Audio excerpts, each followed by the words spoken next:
xTool has come out with two new accessories for the M1 Ultra, the Electrostatic Mat and the Hot Foil Pen. In this video, I'm going to go over both of the accessories and give you the highlights of what they're used for and why they're pretty darn cool and why you might want to get one, or both. First, let's talk about the Electrostatic Mat. Now, I personally have never seen anything like this before, so I wasn't entirely sure what to do with it. But basically, it's an additional base plate that goes on top of the default base plate in the M1 Ultra. It's powered through the rotary port in the front of the interior panel. When it's powered on, it generates an electrostatic charge, which generates cling for lightweight materials. If you've used craft cutters in the past, or you might currently have the M1 or even the M1 Ultra, you understand that the cutting mats that are all sticky are kind of disposable. You have a limited number of uses per mat because the sticky stuff on top of it wears off over time, or as it collects dust and cat hair, like in my house. I have 4 cats. So because of that, I have to constantly replace these things, which means I have to keep these on hand at all times,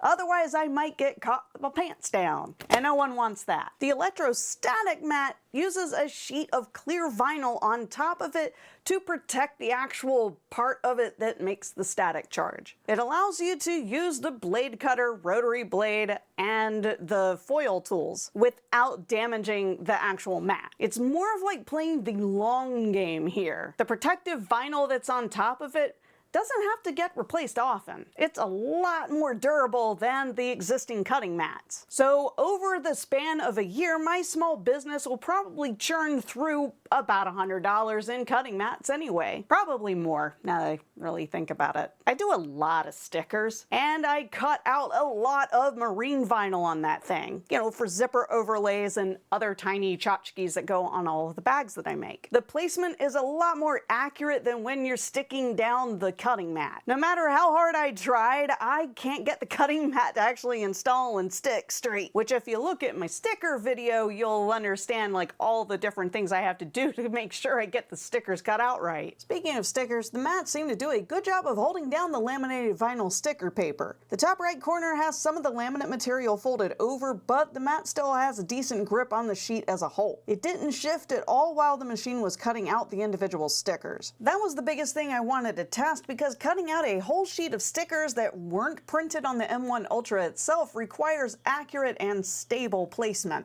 I think the best part of using the Electrostatic Mat for my stickers is not having to very carefully peel off the paper from the sticky cutting mat and pray to all of the gods old and new that the stickers don't rip or peel off the backing paper in the process. It may be hard to see here, but the protective sheet shows the path of the blade, but it's not even deep enough of a cut to feel it when I run my weeding pick over it. As far as the strength of the mat's static cling goes, here's what it looks like when it's turned off. I can easily slide my business card all over the mat. When the mat is on, that sucker isn't going anywhere. I mean it. Look, it's not budging. The one thing I do want to call out is to make sure you select the Electrostatic Mat from the new drop-down in the top toolbar of XCS before you hit process. Now let's talk about the Hot Foil Pen. Now this is a pen accessory that goes in just like your blade cutter or the embossing pen. It plugs into the port in the front where your rotary would go,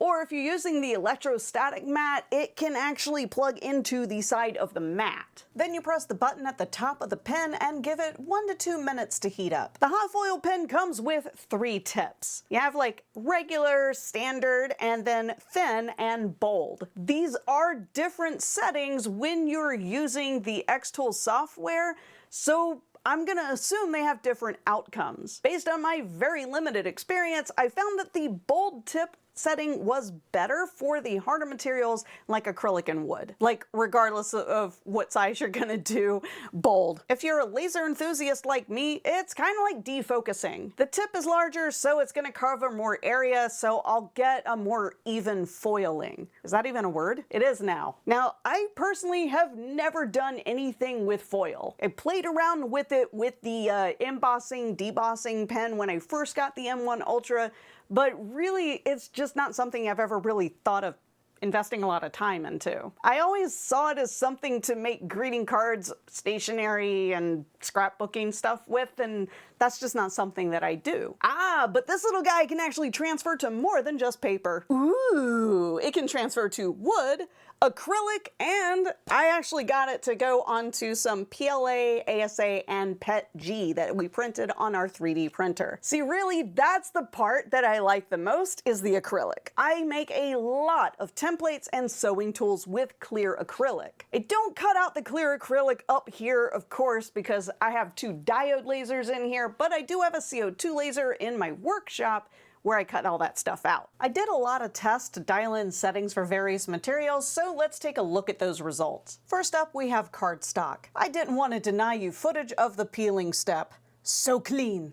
So, yeah, wasteful. Like I said, I haven't really used foil before. I wasn't even sure what the stroke option for fills would look like, but it seems to have given it a nice beveled edge on the cardstock. As good as this looks, my true interests lie in acrylics, so let's go take a look at that. I did a few different tests with clear acrylic. Initially, I used the regular tip, but I swapped to the bold tip and had much better results. The only time I felt like the regular tip was necessary was when I was doing just lines and not fills. I didn't even touch the thin tip. I also learned to turn off the stroke option when doing a fill on acrylic. It doesn't really do much for it since it's not paper. Ultimately, I settled with 35 pressure, 80 speed, no stroke, and using the bold tip. This material test is mostly to satisfy my curiosity. Technically, PLA isn't chemically receptive to the hot foiling process, but I was able to beat it into submission with 40 pressure and 20 speed. The results weren't consistent, but I found that ASA and PETG were a lot more receptive than the PLA. ASA needed 40 pressure and 100 speed, while PETG needed 40 pressure and 40 speed. The problem wasn't so much with the material as it was the texture of the printed surface. If I had used a heated smooth plate for the prints and a smaller layer height, I probably would have gotten better results. Wood ended up needing 60 pressure and 50 speed. I didn't pre-treat the wood with an acrylic medium like I would have if I used the inkjet module on it, so I'm not sure if that would have helped or made things worse. This is definitely one of those materials I need to test a bit more. You can also foil leather. I have this little sheet from Smoky Hill Design, and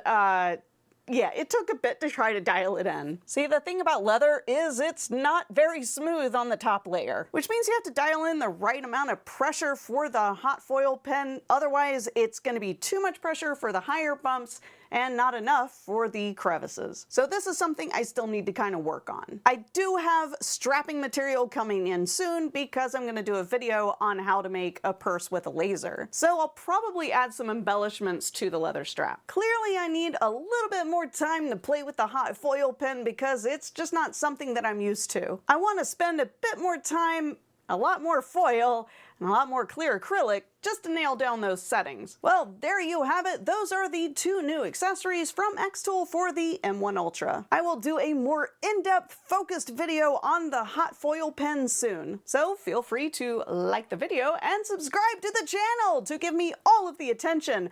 Oh, and get a notification when that video goes live.